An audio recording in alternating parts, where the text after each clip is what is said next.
mostra aqui, no balanço... Ana! Ricardo, nós estamos no bairro Piracema, em Macaé, e toda essa área foi invadida há mais ou menos 15 anos.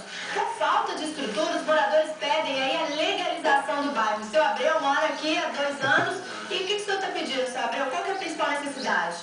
Nesse momento são várias necessidades que a gente precisa, né? Porque o bairro já existe em torno de 12, 13 anos. Mas nesse momento o que a gente está pedindo, o mínimo dos mínimos, água.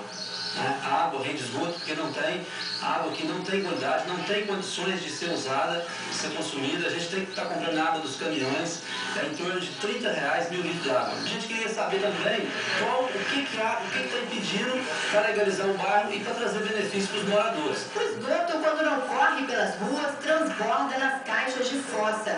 A água vem de poços artesianos e, apesar de parecer limpa, tem forte cheiro de ferrugem.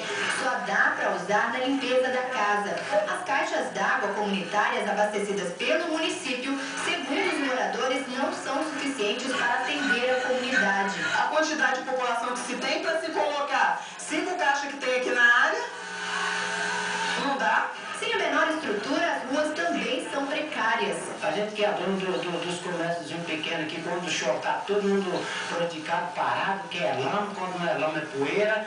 Então aqui nós precisamos de praticamente de tudo.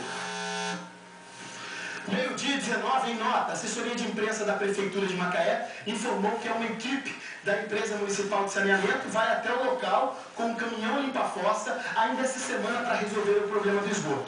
A assessoria informou que não podem ser feitas obras no bairro, porque o local é uma área de invasão.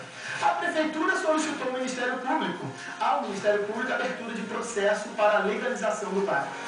Sobre as caixas d'água, a Prefeitura informou que vai estudar a possibilidade de aumentar o número de caixas d'água, mas ressaltou que isso é de responsabilidade da SEDAI. Já a SEDAI informou que está elaborando um projeto para abastecer a região, mas também espera a legalização do bairro. Não está definido nem o prazo para a regularização, segundo o Ministério Público, o povo vai ter que esperar mais uma vez. Meio-dia e 20, a Anatel proibiu. Boa noite!